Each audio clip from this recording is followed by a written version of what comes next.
Welcome to Crisis in Perception, where we examine the systems shaping our world one book at a time. Today, we're looking at a system at the heart of the book, The School of Life, and it's all about the huge gap between what we learn in school and what we actually need to know to, live. So let's just start with a really simple but kind of profound question. Think about all your years in school. Why did you learn calculus but not how to cope with failure? Why did you memorize historical dates but never learn how to build a lasting relationship? This very question points to a massive hole in our modern education. And the School of Life isn't just a book. It's this whole project that's trying to fill that hole. The core idea is that our education system is fantastic at making us smart, but it kind of leaves us as beginners when it comes to our own emotions. So this is the system we're going to unpack today. It's this deep structural divide. On one side, you have this incredibly sophisticated machine for training our brains.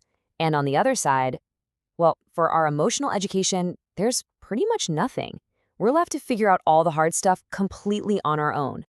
Okay, so what does this emotional gap actually feel like in the real world? Let's get into it. Seriously, think about it. We spend thousands of hours learning logic, science, history. But how much class time was spent on how to forgive yourself when you mess up? Or how to really feel empathy for someone? Or, and this is a big one, how to be resilient when life just knocks you flat? These absolutely critical skills are treated like they're optional extras, if they're mentioned at all. And this is the result, right? We're just left adrift on this stormy emotional sea with no map and no compass. So that feeling of being alone, or like you're not good enough, that's not a personal failure. It's a predictable outcome of the system we all went through. To really get a grip on this system, there's a really powerful metaphor that helps. Let's start thinking about modern education as a kind of factory. Picture this. Our school system is like a factory that's unbelievably good at producing top-notch engineers.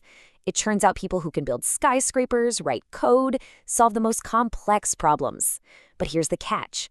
That same factory ships out these incredible machines, us, without the user manual.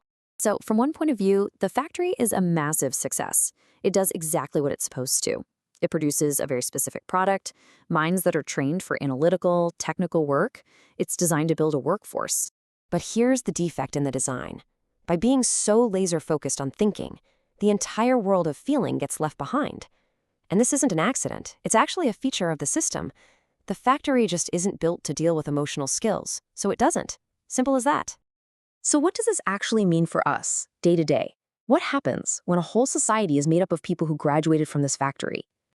Well, you start to see these three patterns pop up everywhere. First, we're taught that our value comes from what we do, from our output, not from our well-being. Second, when we struggle with things like anxiety or heartbreak, we turn inward and think, what's wrong with me?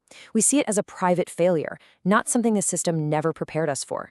And third, a whole market pops up to profit from that feeling, selling us the very emotional skills that should have been a basic part of our education. So you've got to be asking, right? If the system has these huge, obvious flaws, why on earth does it just keep on going? Why don't we change it? Well, the answer is that this factory isn't some standalone operation. It's plugged into all these other massive systems in our society. And frankly, they need the factory to keep running exactly as it is. Just think about how it all feeds into itself.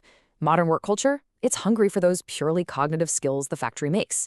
The media, it constantly shows us a version of success that's all about achievement, not about being content. And the massive self-help industry, it literally profits from our insecurities. They all have a stake in keeping this factory open for business. And this right here is the crisis in perception.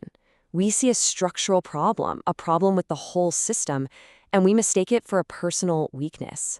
We blame ourselves for feeling lost or anxious, when in reality, we're just running the program we were all given. We think the problem is us, not the factory that made us. So let's bring it back to our factory metaphor one last time, because it just nails it. The factory builds the machine, you, but it doesn't give you the instruction manual.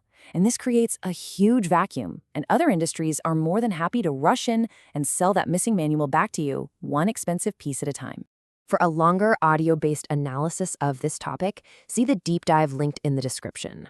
This project is free and publicly accessible. If you'd like to support the time, tools, and research behind Crisis in Perception, you can become a supporter on Patreon.